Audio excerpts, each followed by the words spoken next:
Hi. I hope you'll join us Tuesday for the conclusion of A Call to Accountability on In Touch, A the call teaching to ministry of accountability. Dr. Charles Stanley. I just listened to a great sermon there from the Dr. Charles Stanley.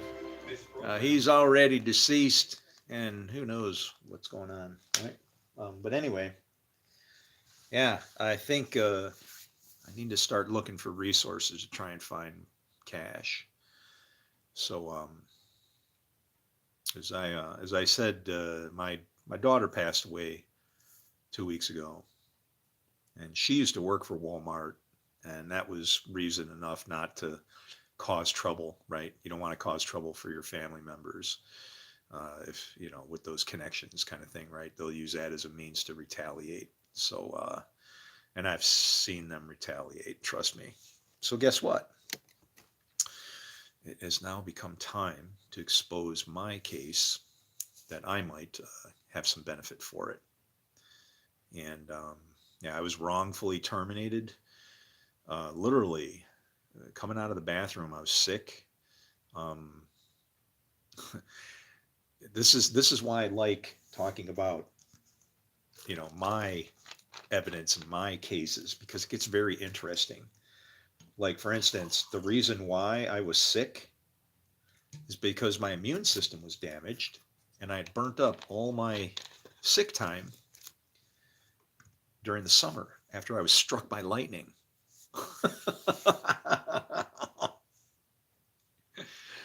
Yeah, I crashed my car. It was a bad time. The bill was actually $6,006.06. You want to know who my insurance agent was? The writer? His name was Jordan. I can't make this up. It's all facts. It's like I see our God moving through here somehow. But I'm thinking that maybe it's time to grab some money for my cause. And so we're gonna go get some lawsuits going. Forget about all that forgiveness junk. Um, Buying and selling, right? We need some cash. So my message is right here. Numbers 1920. That was the year at my dad would have been almost 2 years old. Right at the top of the page, even he will be clean, which is good for my dad because my dad was a bad person. He was not a nice guy. I don't know if my sister is my sister or my mother. Yeah. But if a person who is unclean does not purify himself, he must be cut off from the community because he has defiled the sanctuary of the Lord. And so when it says cut off from the community and you defiled the sanctuary, people think that that means like you've defiled the somewhere out there. You are the sanctuary that you've not taken care of. And there you go. You've defiled it.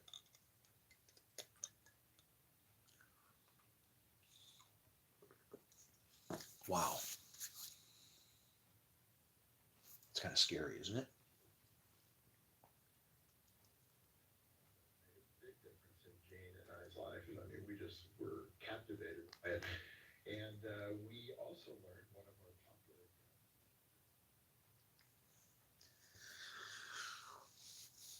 Oh, man. I hate this waiting. Is this the time, Lord? Is this going to be the time? Can it happen this time? Please, Lord. Please let everybody know who you are. And use me if you need to. If you don't, I'm good with that too. But please, I'm here. I'm willing. I'm available. Let's do this. Amen.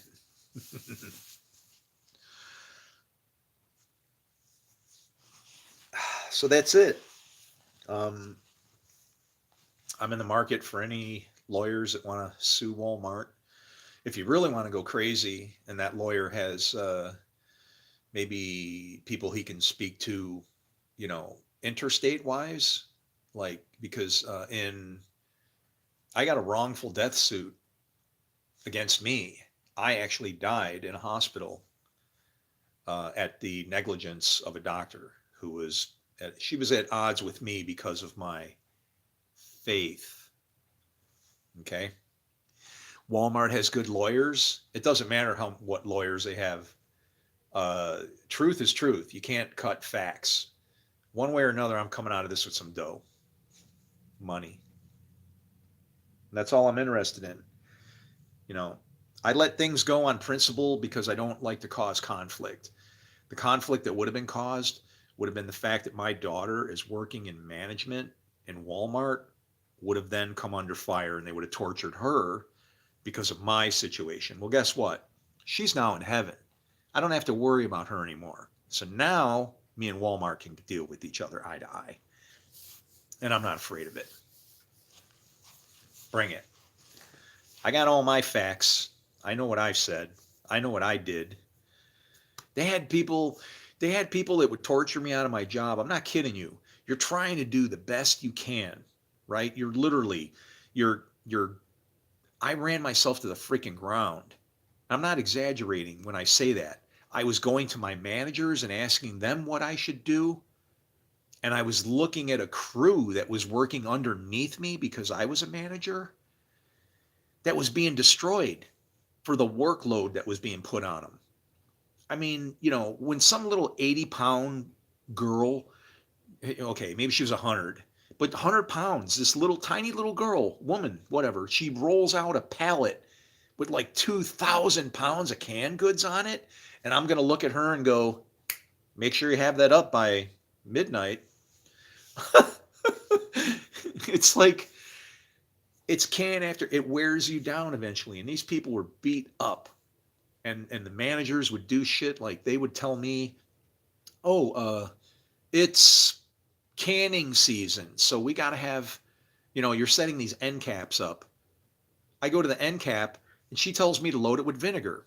I jump onto they call it the Telzon back then, but I jump on this thing, look to see if there's any vinegar to even put in there. And there's none in back, right? It's not like it's hidden in a little compartment and I got to unload New Jersey so I can get at, Philadelphia. Nothing like that. There's nothing there. And so I tell her, hey, I can't put up vinegar. What else can I put up there? And you get this. Do your job. What the freak? Should I just take it upon see, I can't do that. I'm a rule follower. If somebody tells me what to do, even if it comes from here, I follow that rule. I'm a military man. I'm what that century was describing Jesus as. I'm a man like you. I say go and he goes. I say do and he does. That's how I am.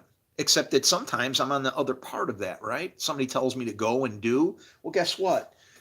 This guy told me what to go and do. And that's all that I do. It's all that I can do.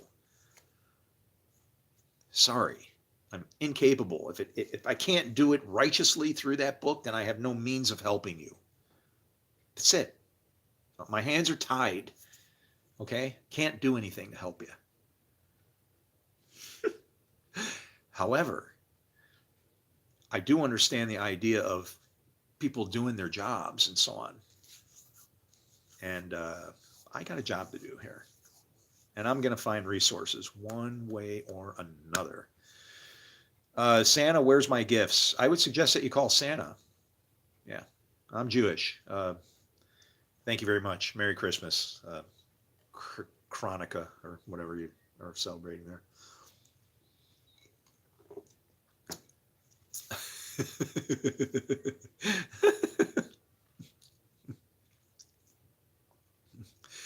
Yes, that's right. Did you know that Santa was invented by a Jewish man, a rabbi? You better do your research. All good comes from God, even Santa Claus.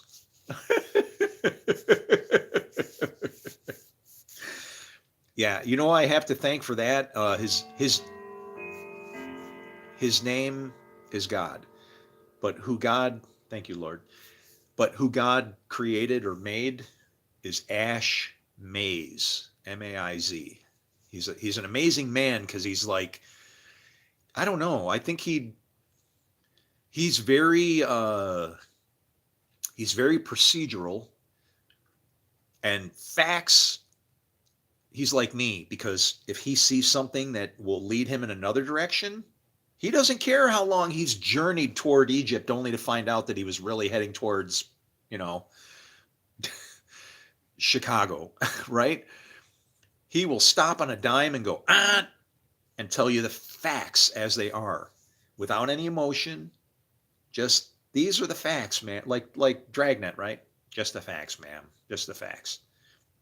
And that's what he deals with, and that's why I respect him.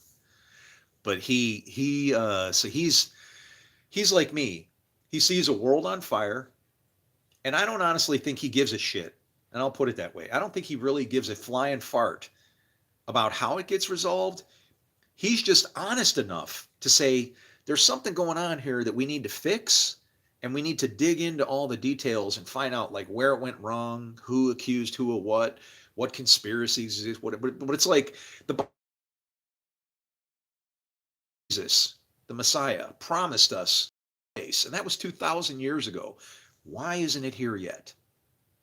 And I'm telling you, it's because of us, mankind, and a sword, that has taken peace from the earth. But yeah, Ash Mays, he's good because he finds all these little weird details, man. I love that guy. And say some prayers for him if you don't mind, because he hasn't been feeling well lately. I don't know what's getting him sick. They could be trying to poison him. They don't like people like him and I. They'll shut us down. They'll send hackers to break your stuff.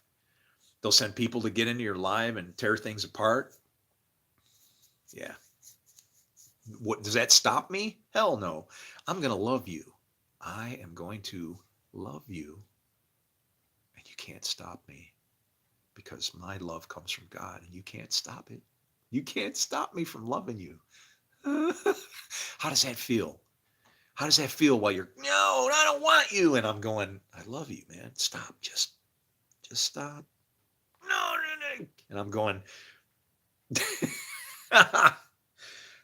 that's how our God deals with us. But his love doesn't always look like, it isn't always, sometimes it's like, I love you.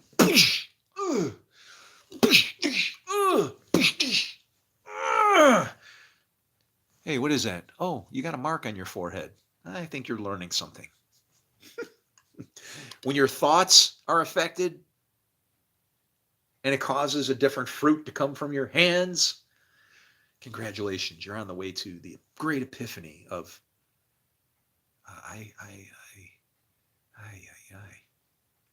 Learn grammar first if you're going to come for me.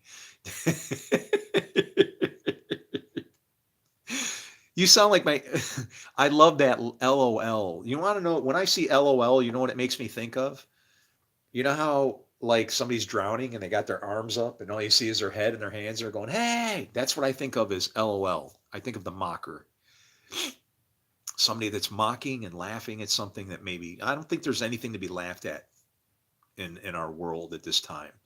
Things are world serious, like just too intensely serious. We don't have time. That's why you don't, let me ask you something. Do you partake of internet?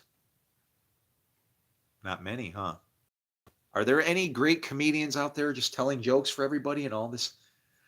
No, none. And that should be a sign to you, because what is Abraham's seed? Laughter. That's what's going to build our kingdom. Laughter. Laughter's like the end product. How you get to that is either godly or ungodly.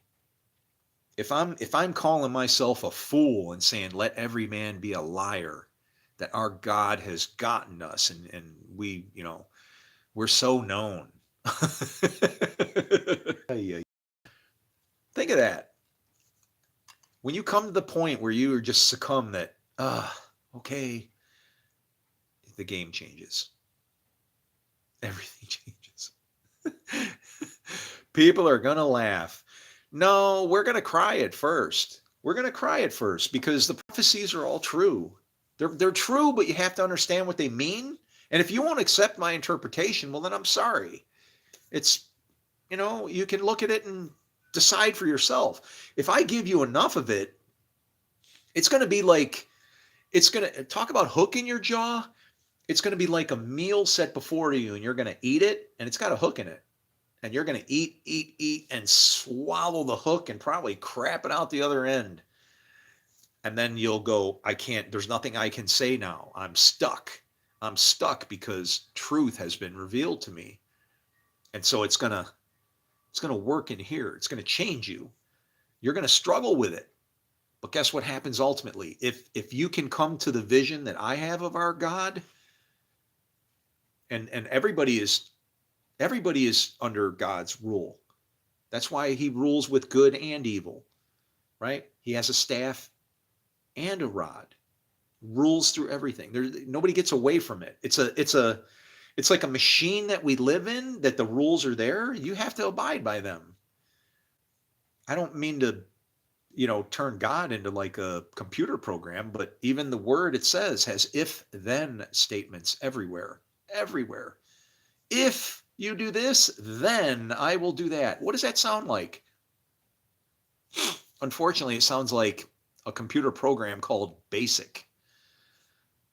And it's weird because they used to call the Bible, maybe they still do, basic instruction before leaving Earth. That's how they put a acronym to the name Bible. I like acronyms because they mean things. That acronym is not off. It's accurate. Another acronym that I like to use is SIN, self-inflicted neglect. So when you sin, does it hurt God? No, but it hurts God to watch you hurt yourself because he made you for more than that. And so self-inflicted neglect is just, you've been told what to do, but you don't do it and you get what you got and then you complain. Who do you complain to? Whose fault is it? Were you not given a choice? And when you realize the power, what that choice represents, that choice is like walking up to life and death and saying, I'm going to follow God. That's life. Well, I'm going to experiment with death. It's not immediate death. When you read Genesis properly, in the Hebrew, it will say, and you know how we read it in English, it says, in the day you eat of it, you shall surely die. It doesn't read like that. That's a bad translation. It should say, and dying, you will die. If I had to translate that, I would better say, and in killing yourself, you will die. Stop killing yourself. That's all I can say. Good God, help us. It's not that easy. A good acronym is keep it simple, stupid. It is that simple. It's a 4-letter word, love. And you either love or you're effed. They're both the same thing though, aren't they? It's such a crazy thing that God could throw our world in front of us. And the is and the isn't aren't, the is and the isn't aren't things that exist at a time. They exist on top of each other, like all at once. Uh,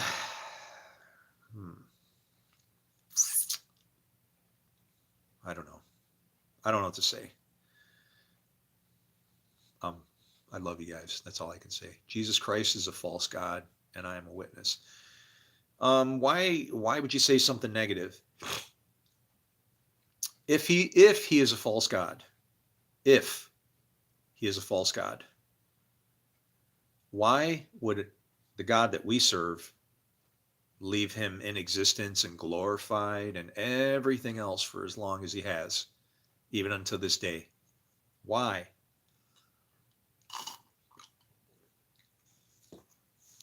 Is the God that we serve out of control? He's going to let thousands upon thousands of years of people die generation after generation because of a false God? I'm sorry, but you better rethink that. You better rethink that. I've never lost faith in God. And this is from Brad G. Brad G. You know what's funny? That reminds me of I have a great life, had a great life, can still have a great life. Um, I've been all over the world. I'm now married to somebody who's indigenous to America. Okay. Native American. You learn a lot when you drift into another culture without bias, right? I don't look at people in their service the way that they look and serve God as being wrong. All I want to see is somebody looking to the sky and looking for something that's outside of themselves. That's then we'll start to figure it out, right? But me, having been exposed and with different types of cultures and societies and things like that, uh,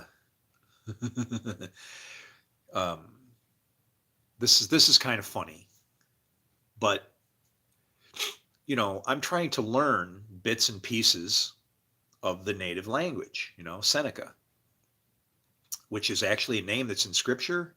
And yet I can't find the meaning of the name Seneca, which bothers me because I have this book. This book is supposed to have the meaning of every word that we use in the Bible. And Seneca, which is the name of the tribe that my wife is from, the Turtle Clan, it's not in here. So I don't know what that name means. If I knew what the name Seneca means, it would just lead me a little further into my discoveries of all this mess. But in dealing with her, and this is kind of a fun thing, right? Her family, I want to know if I can learn some bits of the language and not the bad words, right? So it's like, how do you say this? How do you say that? And I'm asking mom, and she's telling me, right? And I want you to know that her mom died on 10/7/2023, the day of the war. She lived exactly 10 years because before that, 10 years prior, she was actually on her deathbed when me and documented doctors scratching their heads. We don't know what happened here, but like your diet is cured, killing you, and we thought you were going to die like moments ago, but wow, it's like just gone all of a sudden. Yeah.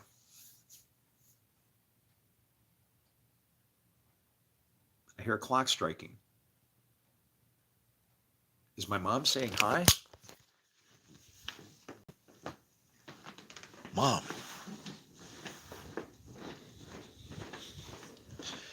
Mom. We just all need to like hang together and figure it out. Stop fighting. Stupid. Oh, yep, there's mom. 1,000. Clock strikes, time everywhere. What time do we have over here? All right, so I'm going to look at a clock and I'm going to give you some scripture verses. You can look them up. This clock says 4:36 and 55 seconds. That's a okay. Okay, 4:36. So I want you to look up Revelation 4, 3-6, Isaiah 43, 6, and Revelation 6, 3-4. Read those verses and see if they all connect together and create a little story. That's how God talks to me.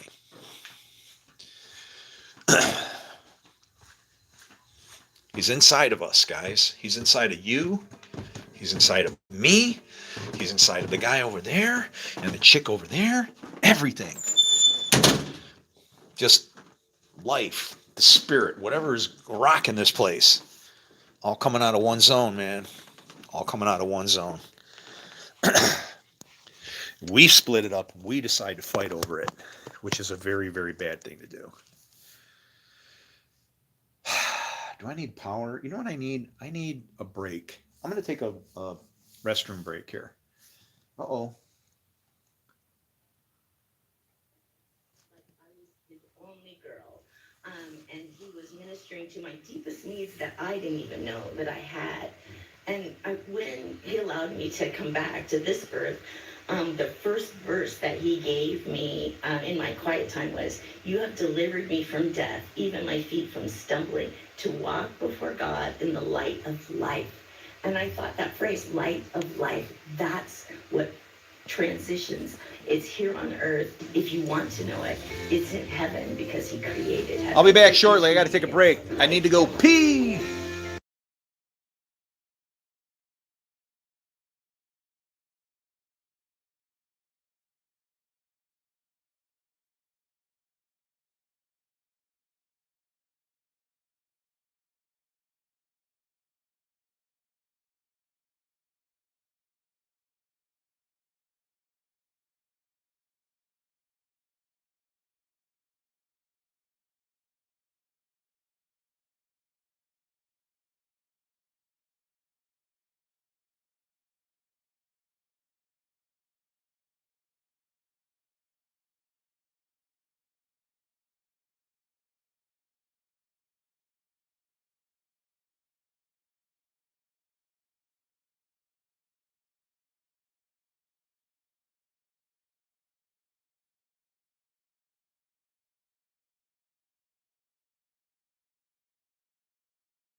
You guys are still here.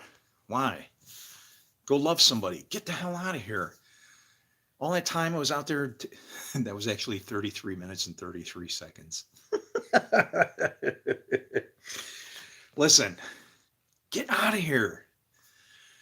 Go love somebody. Do you know how much the world needs you to go and like just help, right? And right now it's hard. It's very hard for us to work because it's night. It's night. You try and help somebody, they're like accusing you of whatever they can. You know, you're over here trying to love somebody and they're going, no, you're trying to steal my thunder or you're affecting it. It's like, no, man, I see you're hurting and I'm trying to help you out. Jesus wasn't a descendant of David. Um, when you think of houses and those kinds of things, you need to stop thinking about blood. Stop thinking about genetics. Okay? Is there any blood on your spirit? Does your spirit have blood flowing through it? No. But your spirit is the house that you are of, right? You're the house of Benjamin. You're a son of the right hand. You understand that God, you understand that's the goal. Even those 12 tribes just to explain a journey of what a person should be. Number one is who? Reuben. Behold, a son. And then it goes through all these sections. And then what's the final son that gets the double blessing, good and evil? Benjamin. The double blessing is that you understand what good and evil are for. You're like Job. You don't feel like evil is beating you up and oppressing you. You say, the Lord giveth and the Lord taketh away. Blessed be the name of the Lord. You trust God like that. If you can't come to that level of trust, then your faith is not going to help you. You have to trust God at that level. Like just, he's got this. But you have to understand that he's got this doesn't work if you're not in it with him. If you're not using your hands, letting your hands be his hands, what part of you are you of him then? You're not. Right? That's what identifies us, our fruits, the works, the things we do. That's how I know whose father is whose. I just look at what it is you do. There's two fathers. I can see the sons. The sons of God do this. The sons of perdition do that. You'll identify them by their fruits. Trusting is an illusion and faith is personal. Yeah. Trusting is not an illusion. Trusting is investing. Is what it is. No gamble, no gain. Sorry. And that's the beauty of the difference between myself as a gambler. And I go, okay, here's how I'm going to wager my bet. Well, he can't do this and he shouldn't. I know he won't do that. He wants everybody to do this and it looks like they're doing that. And I kind of see what he's promised coming to be because of what they're doing. I'm going to bet that they're going to be able to do it. That's how I bet, because I use this as a means for calculating what God can do, right? Remember when he said, let him who hath understanding calculate the number? Ooh, that's weird. The battery compartment. I got 9 viewers and 11 likes, and the battery compartment just fell off. Does it mean anything? I don't know. I'm not going to worry about it. I'm not going to let it hysterically or heretically drive me to go do something stupid. If it glorifies God, even as stupid as it may seem, then do it. Just do it anyway. Somebody might think it's stupid, but if it is glorifying God, then do it. Why wouldn't you? How could you go wrong? Won't he support it? His own works? Won't he lift them up? Back them? We fight with God like it's ridiculous. It's ridiculous to me. I'm sorry. It just seems so easy to me. It is such an easy yoke, or whatever you want to call it, to understand. It's easy for me because I don't care about myself, as you can see.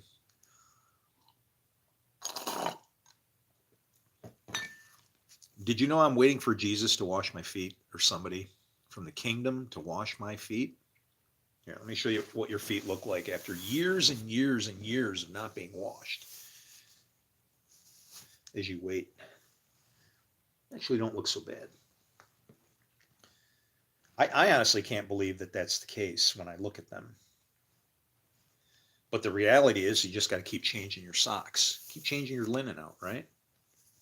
Whatever's in there will transfer to that. Your skin will start to adapt and learn how to deal with not having water poured onto it at all times. Stiffen up, harden up a little bit. Might get a little flaky. But then it also develops this crust that defies anything attacking it, as long as you don't break the crust and let something in underneath it. And you'll look all crusty and nasty and ugh. But guess what? You won't be diseased, just simply by letting God do what he does. Okay?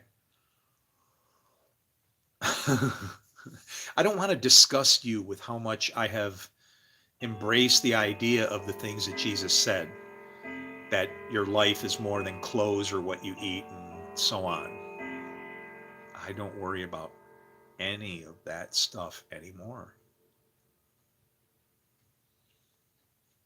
And you know what it's like to go into and stand in a store next to somebody and you're telling them, yeah, I haven't had a bath and shower, nothing in 3 years. I'm living on the streets, but in a house. I want to know what it's like to not have all these resources. What is it like for a person to not have that? Can you function? Can you make it? Right? I'm a jarhead, man. It's like life and everything, all of it is a challenge, and it should be a challenge. And so if it can't be challenging enough, if I can't step up and save the world as I'm sent, then I might as well challenge myself to see if how much I can put this body through and if God will keep it alive. And he does. It's died already once, medically documented. Silver Cross Hospital in Joliet, Illinois. This man was a stiff, and they gave up trying to resuscitate me. Hitting me with I unfortunately I can't lie to you and tell you, and I'm not saying those people are liars, but I'm not going to lie to you and say I was outside of my body and I don't know. All I know is that the last thing I knew, I was laying on the floor clutching my chest. And when I woke up, it was to an empty room and I was on a gurney and there was one nurse in there who was moving slow, is the only way I can put it. It was like, it was weird. It was like time was slow, like was starting to like catch back up and start to go again. Is the best I can describe it. And so I start like looking around. I'm like, whoa. And I'm like blown away. I'm like, what the hell? Where am I? It's like I was on the floor with a imagine getting ready to drop dead of a heart attack, which is what I surmised happened. And your doctor, this is a doctor who swore a hypocritical oath, I think. She's in your face and saying this exactly. Where is your faith now? Oh, shit. I'm like hanging on my chest and like I'm going to die and like, oh my God, I must not have faith. I'm dying. He who has faith will live. I don't know what I was thinking, but this woman scared the living shit out of me. And it was a good thing because I had an EMT tell me later that when you're going to die of a heart attack or they're trying to resuscitate you, they're pumping your body full of adrenaline. But the problem is if they can get your body to go again, they can punch your heart and get your heart to go after the fact, but your body has to have some energy in it. Well, that's the problem. They can't get that adrenaline all around you. They can't shoot you up everywhere. It doesn't work that way, right?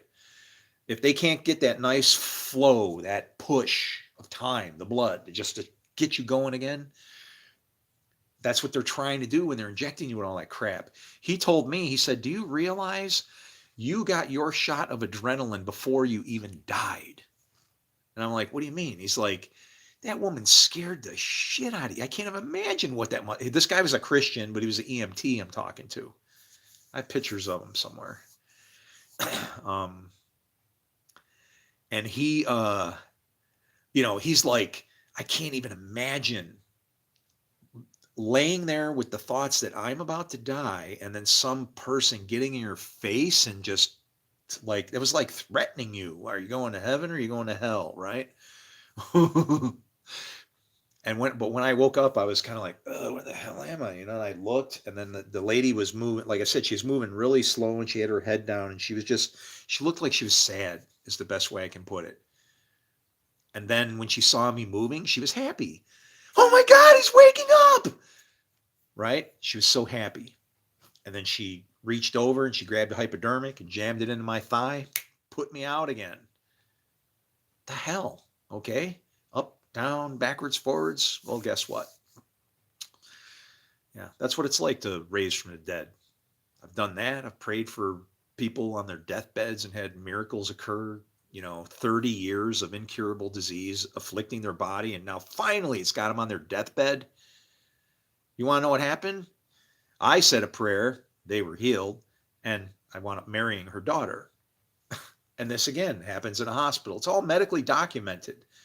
I wouldn't be throwing all this shit out there if I could be made a fool and betting my house or my cars or my motorcycles or even my own soul that I'm willing to put on the line to say that I know what this place needs and I know what you're missing. It's right in front of us. Oh, he's speaking bold things. He sounds like that guy. Yep, I certainly do.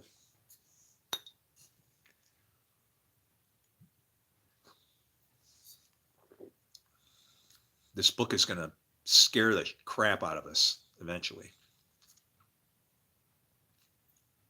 We're going to realize that it was the tree, maybe. Even it itself is something we never should have touched. As soon as you think you know what it is, this is like the knowledge of good and evil right here. This is it. And if you don't have the capacity to understand Isaiah 45:7, where God, the Lord, creates evil and darkness, what was the first thing that happened? What was the first thing that God created? Darkness. Light was made. Darkness is created. Or I'm sorry, light is formed. Which speaks of what? Works. Formed. It's an expression of a progression of time. Formed. Right? You just get to see the end point. What about made? It's the very same thing. So where does everything come from? Creation. But then it's formed and made. And this is the sword that accomplishes that. And it's nothing to be beating each other over. You're not pleasing God by calling each other pieces of shit. You're doing exactly what Paul bitched about.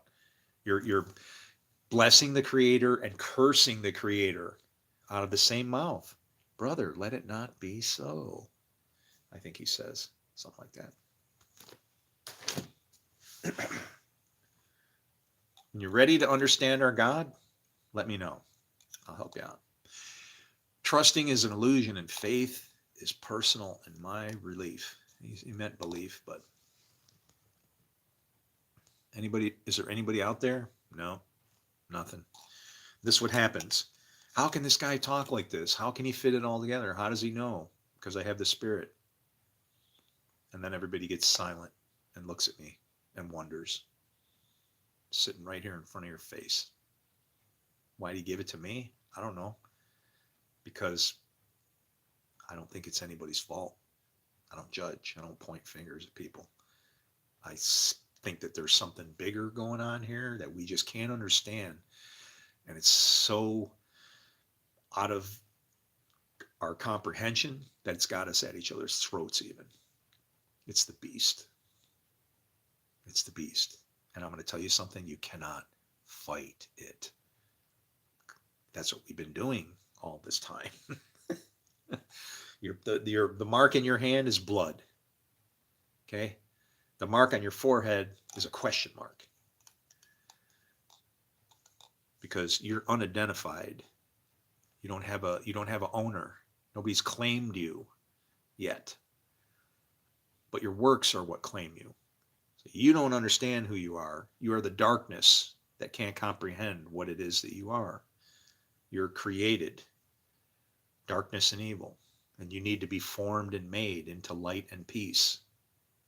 And that will happen someday, I guess. I say we do work on it, knowing all this, our very selves, and love each other all the way home. God bless you. Jesus, Hanukkah, all of it.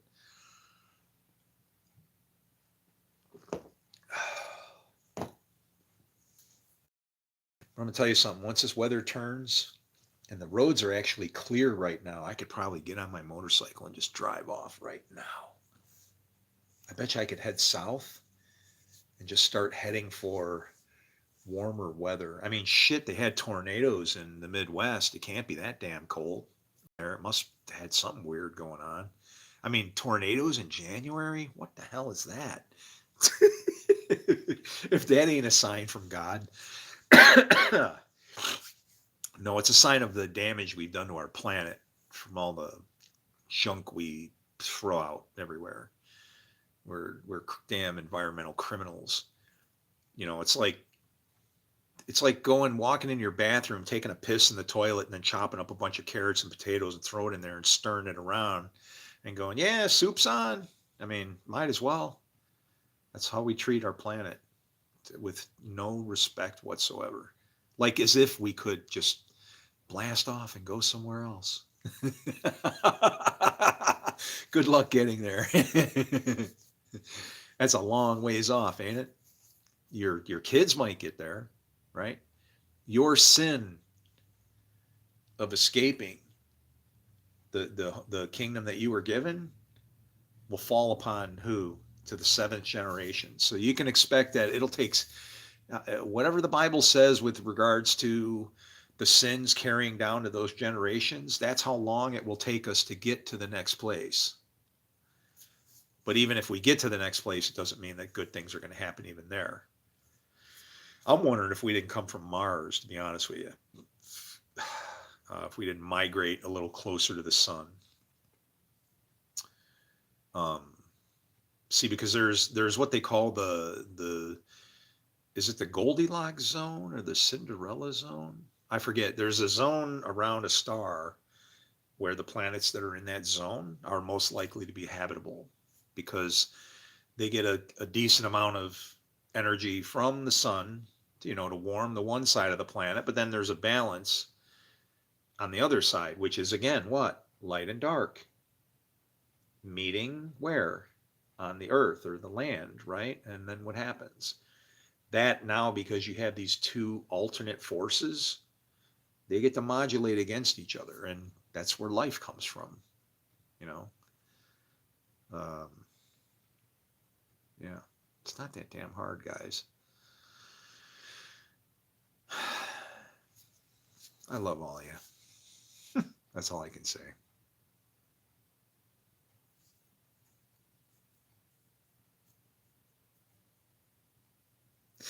I wish I could help you, but I can't. You got to help yourselves.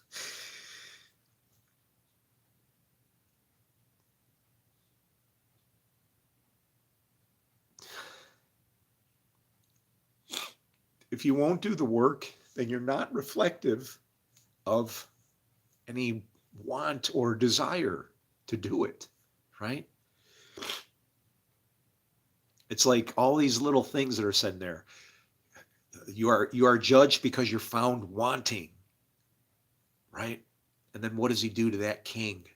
He takes that king and destroys his two sons before his eyes. Your sons are the fruit that comes out of you. Those two sons, in his case, would have represented choice, a direction this way and a direction that way. And his life was over.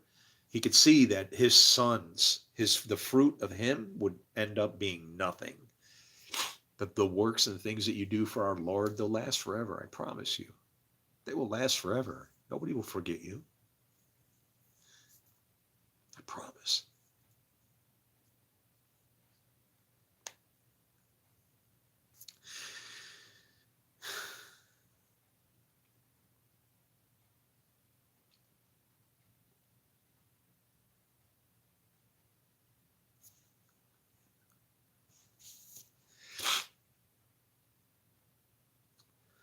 I don't want to be mourned for as the lost son. Okay?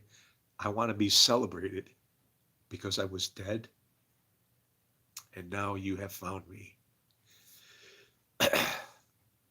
Help. Please help.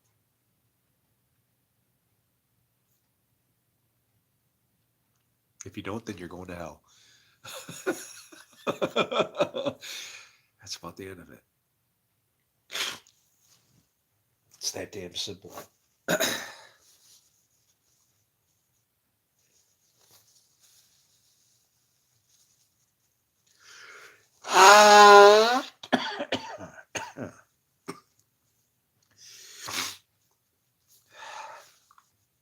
My fear for you is that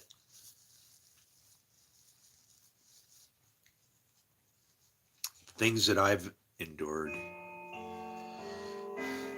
you will get tenfold or 100-fold.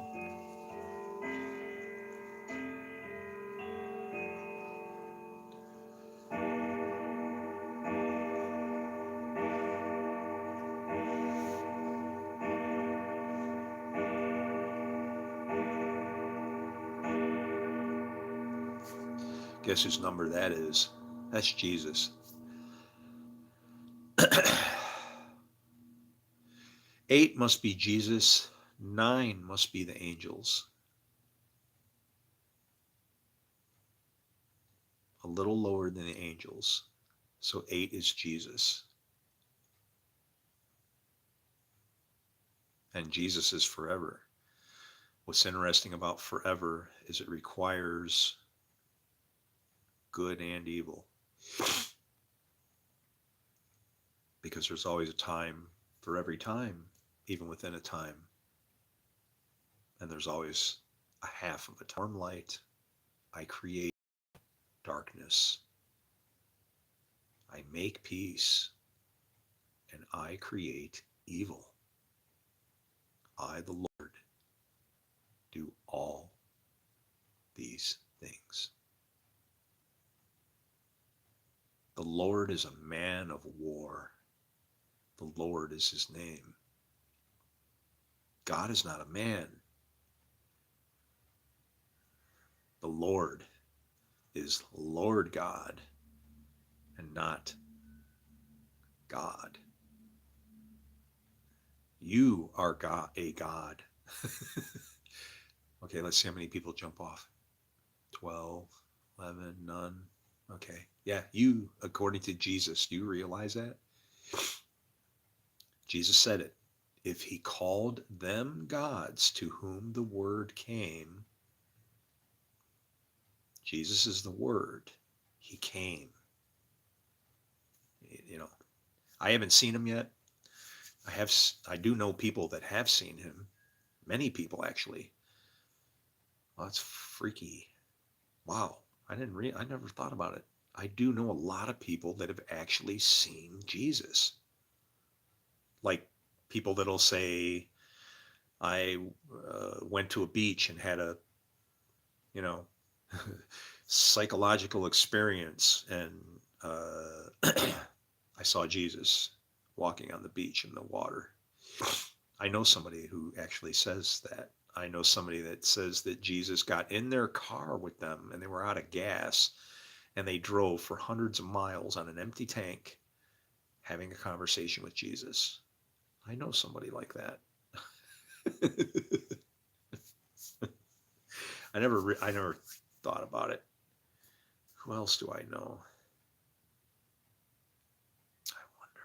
I don't know. I know myself. I know I've had an encounter with Jesus, but my encounter is different. I know that he lives inside of me and inside of you. It's the Son of Man. It's Adam's spirit, whatever you want to call that. Before he died, at the point where he had that ability to make a choice. And I'm going to tell you something about Adam and about the church, even. If you are my wife and you happen to eat a piece of fruit that you're not supposed to eat, and it's going to cause your death, well, then I'm going with you. Give me a bite, because I love you like that. Shalom, shalom.